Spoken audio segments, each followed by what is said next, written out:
Good afternoon, ladies and gentlemen. Welcome back to Sports Universe.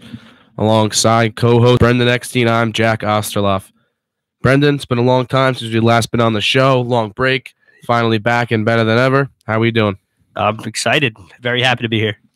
Me as well. So we got a little NBA starting to talk about to begin the show today, with the biggest news being Kristaps Porzingis and the trade to the Dallas Mavericks and what the future holds for both of the franchises. So we'll start off with you, Brendan. What are your thoughts on the deal? I mean, at first I was, pretty upset. I heard that he had requested a trade. I was telling the guy next to me in my class, actually Mike Angarano, I was telling him. And then 20 minutes later, I'm walking outside, and there you go. He's traded to the Mavericks. I'm very surprised that the Knicks would move on so quickly, considering how important he is to the franchise, or he was. But I do think that the return is pretty good. I think it's better than most people anticipated. They got 2 first-round picks. They got a point guard in Dennis Smith, who could hopefully be a solid starter, and then DeAndre Jordan and Wes Matthews, who they might buy out for some cap space. So here's my train of thought on it. Me not being a Knicks fan and have no affiliation to any New York sports team, I think the move for the Knicks is pure idiot. I think it's just stupid. I don't see the point in why you're trading a 23-year-old centerpiece on a rookie deal who's 7'2", long, 7'3" and shoots. Max Kellerman, 7'3" and shoots, said before. However tall he is, can shoot, can play defense, and is going to attract other free agents. Now you go to the Knicks' current situation. Your roster is full of bums. Your best player is DeAndre Jordan, who's an aging Dwight Howard, let's say. He's worse probably than an aging Dwight Howard. All he can do for you is grab rebounds now. So your starting lineup going into the rest of the season is going to be Dennis Smith Jr., Alonzo Trier, Wesley Matthews, Kevin Knox, and DeAndre Jordan. I mean, Jordan is an expiring contract, though, and if they do buy out Wes Matthews, which I'm really thinking, I mean, at this point, at 10 and 40, the tank is on. Yes, the tank is on. But when you look at it in the future, yes, the Knicks have an opportunity to draft a generational talent in Zion Williamson with the #1 overall pick. Mm-hmm. We all understand that. That's something that's going to attract guys to come play with them. But you can't bank solely on the success of Kevin Knox and a potential first-round pick to lure free agents in. Why would you not want to bank on the success of Kristaps Porzingis? Well, I mean, if you're looking at it from a Knicks fan's perspective, I think the best way to understand and explain it is most likely is that Porzingis was unhappy at some point. He was telling people he didn't want to be there. How are you going to recruit guys to free agency when your star player is not encouraging others to be there? I mean, he left before the exit meeting last season. He's not on board. I mean, at the end of the day, as much as I wanted him to be there, if the guy doesn't want to be there, as a Knicks fan, I want somebody who's proud to wear the uniform.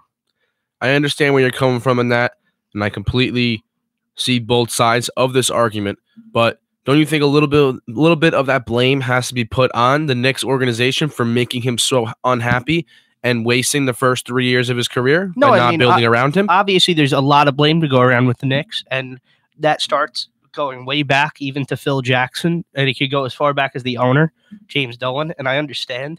But as a Knicks fan, the only way to rectify this situation was through a trade. I think in this situation, they did what they could do. I mean, if a guy's demanding a trade, and he's your franchise player and he's intending not to sign with you guys and take some massive contract as a restricted free agent, at the end of the day, there's not much you can do. They got a lot of value out of him. They got 2 first-round picks, 1 unprotected and 1 protected, considering they don't go 1 through 10. They got a really young player in Dennis Smith Jr., and then 2 expiring contracts that they could use as potential places to have some cap space. I'd say that this trade really hinges on this free agency.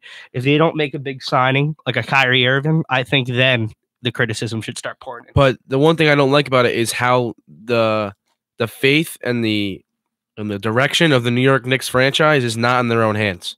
Mm-hmm. They're leaving it up to superstar free agents to come in and sign in New York, where we haven't seen a guy do that in how many years? When was the last big star they got, quote for quote, big star? Amari Stoudemire. And he's not even a big star. Yeah, you paid him, yeah. Yeah. Or you can say when Melo re-signed in like 2010 or 2011 or whatever it was. But like he was already on your roster. It wasn't like he was coming from another team and you lured him into the New York market. Exactly. That starts with the dysfunction of the team. So you're banking on James Dolan being able to pitch to a superstar guy. We're headed in the right direction, even though we haven't won 30+ games in 5 years. But we're going in the right direction. Trust me, we're not gonna mess this up. We're going in the right direction, Kevin Durant. We're going in the right direction, Kyrie Irving. And how do you expect those guys to come to New York when the Knicks have been nothing but an absolute failure for the past decade? Well, maybe it's not a this year kind of thing. Maybe everybody's so caught up on this year's free agency class. Maybe it's a year down the line, 2 years down the line. It starts with a guy like Zion. I think if we get the first pick, which I'm really hoping, Zion Williams could turn the franchise into a new tide. Hopefully, there'll be new ownership in the near future. I don't know about that, though. You can't control that. But maybe it's not this free agency class that we're waiting on. Maybe it's a couple more years of suffering. I don't know. I really hope not for Knicks fans, but it's looking like it's going to be this year, and it's looking like they're going to be depending on signing big free agents, which they haven't done in a while. Yes, the details of the trade aren't that bad for the Knicks. You got the assets, you got a young guy, you got picks. It is what it is. Looking over to the Mavericks side a little bit. Oh, my God. So now you're pairing a 19-year-old superstar in Luka Doncic with a 23-year-old superstar in Kristaps Porzingis. The next Dirk. The next Dirk and Jason Kidd or Steve Nash, what they had a while ago. That's Mark Cuban crazy. has a vision. He's putting his vision into action. And the Mavericks look like they're going to be a team that's going to be able to contest in the Western Conference if they're able to add some pieces around those two. Yeah, that's a crazy tandem. I think, though, I don't know how much cap space they have after this trade. I don't think very much after acquiring Hardaway's excessive contract. Mm-hmm. But if they could find a way to push the numbers a little bit, I think they could get another solid player in free agency, maybe a Jimmy Butler. That'd be a nice add. They do still have Harrison Barnes, who's known to be a solid 20-point scorer in the NBA. But now they need a point guard. You don't think Luka can play point guard a little bit or no? I mean, a little. I mean, he could bring the ball up, but you want a traditional point guard, I think, in that type of offense. I think you want somebody who's going to facilitate for those two guys as opposed to banking on them being the creators. So what would you say if like an under-the-radar guy kind of came into that system, like a George Hill or a Jeff Teague got a good deal? That's the type of point guard you need in that type of situation. I feel like a very low-key point guard is not going to take a lot of shots, who's also a really good passer. I think that's the best you can do. I think you have to limit turnovers in that type of offense.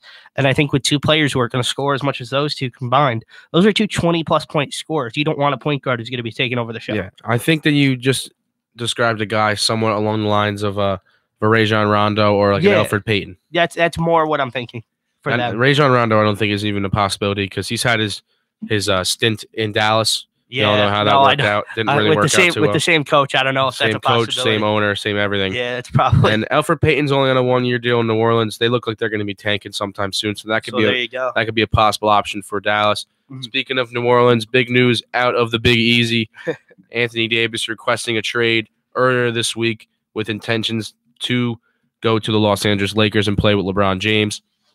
Pelicans GM Dell Demps has said that he has no interest in trading Davis to the Lakers as of now, but is open to offers from other teams. It looks like it's going to be a while until Davis is traded, maybe even past the deadline. Brendan, you got any thoughts on the Anthony Davis situation? I think the best way to go about the whole Anthony Davis situation is to do the same thing that the Knicks did with Porzingis and just move on. He has no interest in re-signing with the team. He doesn't see them as part of his long-term future. And if he's not going to leave, at the end of the day, get what you could get for him. I heard rumors about a package already from the Lakers. Mm-hmm. It includes some first-round picks, Lonzo Ball. Yeah, I heard the deal. Brandon Ingram. Yep.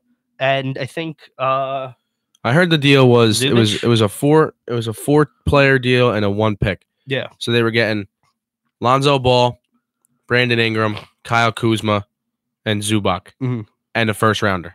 Not bad. That's 4 solid NBA players, two or three potential studs. And you could still flip Lonzo. You could flip Lonzo somewhere else. You got Brandon Ingram, who's 23 years old or 22 years old. And you got Kyle Kuzma, who's a certified bucket getter. There you go. And Zubac, who can just fill the Davis role. He's shown he can play good minutes in LA. And then the first-round pick, which really won't be much, but it's still a pick you can use to flip for more assets and maybe trade up in the draft or something. Oh, exactly. I mean, if that's the only place that Davis is willing to play, I'd say that's the place you should look for your trade. He's come out publicly and said, I'll get traded to another team this year And I'll sign and with the play Lakers. and play there next year. But in the summer of 2020, I'm gonna sign with I'm the signing Lakers. with the Lakers. So And- you're basically getting yeah. me as a 1-year rental. The thing is, though, then that's going to lower the offer from the other Exactly. teams. But it also puts the Lakers in a good situation because the Lakers could now lower their offer in terms of value because now they're not really competing with other teams. The Lakers could lower their offer now, but I still feel like with the success of teams recently trading for superstars and be able to retain them, for example, Paul George in Oklahoma City, and in my opinion, I think Kawhi Leonard in Toronto is going to stay there in the offseason. Teams are going to be more willing to give up. Like those deals that they had, they weren't like overwhelming deals. Like Toronto used basically swap star for star. Oh, we have some news. What's that news? Apparently, Davis has been traded. Oh wow, news to me. I Could be where wrong. You're hearing that from? My friend just sent me a tweet. I don't know if that's confirmed. Sorry for the delay here. We're checking the Twitter scene, checking for a Woj bomb. That is not confirmed. Not confirmed. That is not confirmed. That is Not confirmed. That is a fake tweet. What was the tweet? What was the tweet? It was a fake Woj tweet about the exact trade we just talked about going through with Josh Hart instead of Zubac. Gotcha. But that is unconfirmed. Unconfirmed as what I was saying about the the two stars who've been traded recently. Yeah. The deals haven't been overwhelming to the point where one side definitely clearly wins. When you look at the San Antonio and Toronto deal, Toronto did have to give up DeMar DeRozan and a couple other guys, where Kawhi had went to Toronto with Danny Green. So it was like you're getting solid player for solid player. Exactly. So I could see like someone like the Celtics maybe now. Even for a rental? Excuse me. Going after a championship now, being able to trade. Well, I would say Jason Tatum, but if you know he's going to be a rental, you're not trading Jason Tatum You're not for trading a rental. Jason Tatum. And honestly, nobody's beating the Warriors. You don't think a team of Kyrie Irving, Jason Tatum, Al Horford, Anthony Davis. Nobody's beating the Warriors. You don't think so? No, nobody. I think that team has a shot to They're beat them. competing. They're competing, but nobody's beating the Warriors. I don't know about that. The Davis situation is a tricky one. It's something that I think it's gonna drag on for a little bit longer than people think. We have until next week. I think it's gonna be in the summer. You think a summer type of trade? Yeah. I think that the Pelicans, if they know they're gonna trade him to the Lakers, are gonna wait till next year. Yeah. To waste another year of LeBron's career. Just to spite the Lakers. Just so he gets older and older, and then Davis gets older another year too. And maybe he might consider going to another team. And then maybe he'll change his mind, and then the Lakers give you better assets, or the Celtics come in with a better offer that includes Tatum, or a mystery team like a Milwaukee or a Toronto or something like that comes and offers you a good deal. To wrap up our NBA segment, we are going to talk about a little NBA Finals preview, some of our predictions, and what we think is going to happen come April and May. So what do you think? Who are the two teams? So I think I'd be stupid not to say Golden State out of the Western Conference. That's a given. Yep. And in the East, I really like Philadelphia. Oh, shit. I don't know why. Obviously, Boston is a solid team. Okay. Toronto can give teams a run for their money, but other than Kawhi and Danny Green, not a lot of them have been in big game situations. Yeah. Kyle Lowry has shown to play in playoff games, but it doesn't seem like they ever get over that hump. Yeah.